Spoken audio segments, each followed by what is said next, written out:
Okay, it's time for a final look at the wiring. Everything's wired up now. All the problems have been solved. And now let's go through with what we did here. Let me get my pointer. Okay, so as you know, we have this is the Heavy Pacific.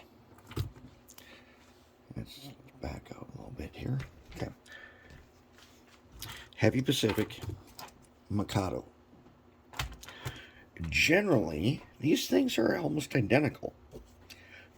I mean, right down to the, they pretty much use the same stuff. Oh, I just dropped off one of those little those little railing stanchions there.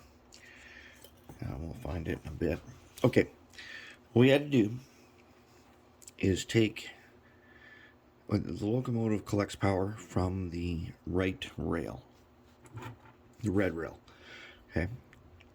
And then the tender collects power from the black rail. So, when you put the pin in here, there's a little spring-loaded wire here. Now, I like to do this and put it in that way. Okay, pull the spring and then put the pin in. And that, again, I did find that gives a little better connection. And one other thing I found was that I got sparking when it wasn't, I was testing it and I had not put the spring on the other side, and you'd have intermittent contact and would spark a lot. Okay, so then this thing comes in to there's a little spot down in there that's got some kind of a little brass plate there that you can solder to. There's a rivet down in here that is where the locomotive picks up power, and you can solder a wire to that. All right, so we bring all the power up and put it on a PC board. Then we put in our light, the bridge rectifier, and this light, this LED, when you have good connection, it'll be on. It's always on. It's not directional, but it will tell you if you've got a good connection. If you don't, it'll flicker. If it goes off, you might be in a spot where you have to clean the track. So it's kind of a handy little feature. Plus, it's super bright, and it will shine through the front here. All right, then we loaded it down with some lead weight. We took out the big weights that were in here. One of them was steel and one of them was lead. And these things just take up all of the space underneath. But in lead, roughly slice that in half. That's how much lead it takes to equal this. We have a little more than that in each one, so they're just slightly heavier now than they were before.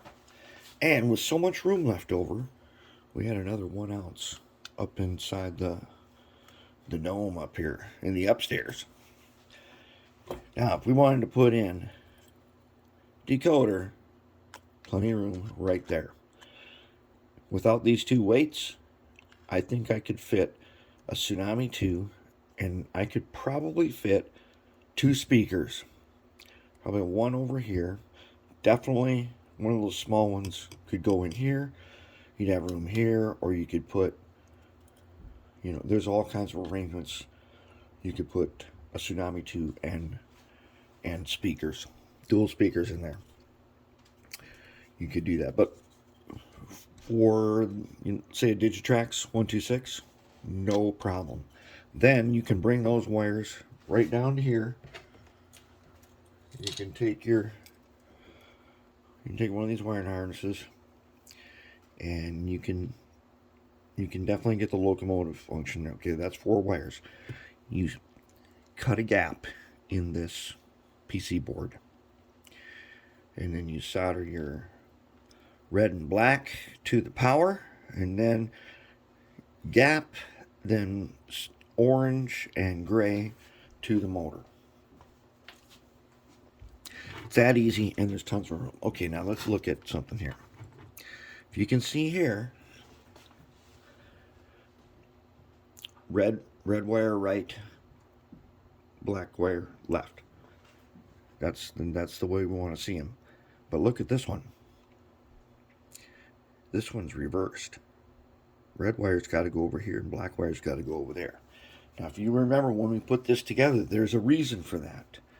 There's an explanation. What was the thing that was different about the two? Well, do you remember when we took apart the worm housing?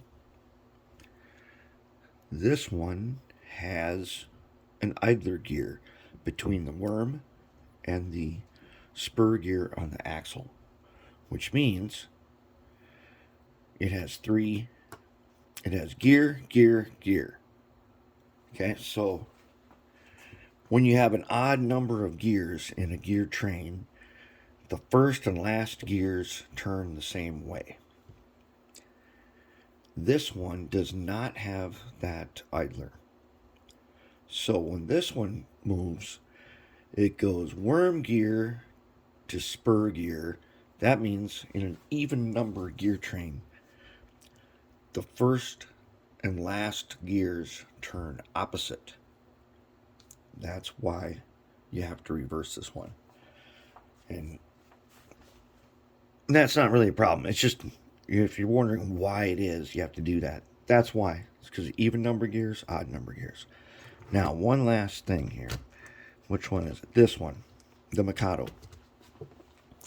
The motor is not isolated at this time because there's still one bracket here where you have to grind off the rivet and then basically put a piece of electrical tape under it, something like that, so that it's not conductive. I didn't do that on this one because I happen to know that these two trains are used in a holiday special display where generally they run DC continuously. The Shadow's got his display for the holidays, and these trains are in it. If we want to do DCC later, and these are excellent candidates for it, we just insulate that bracket and ready to roll. All right, there it is. That's all the technical details. And oh yes, tenders. I weighted these down a little bit, and they were good. They're pretty good. With this one, I weighted it down with the weight that was inside the locomotive, in addition to the extra weight I had put in. Now it is ridiculously heavy, but it works so much better. The heavier something is, the better contact it makes. And tenders are a good spot for that. Plus, look at these huge tenders. You could stuff all kinds of stuff in there. Speakers and you know, whatever you wanted to put in there. There's plenty of room. And still load it down with weights. And then in the upstairs, we still got a little bit more weight. All right. Now, I'm going to go ahead and test them. First, let's upload this, and then we'll make a final review. I'm going to put them on the track and show you.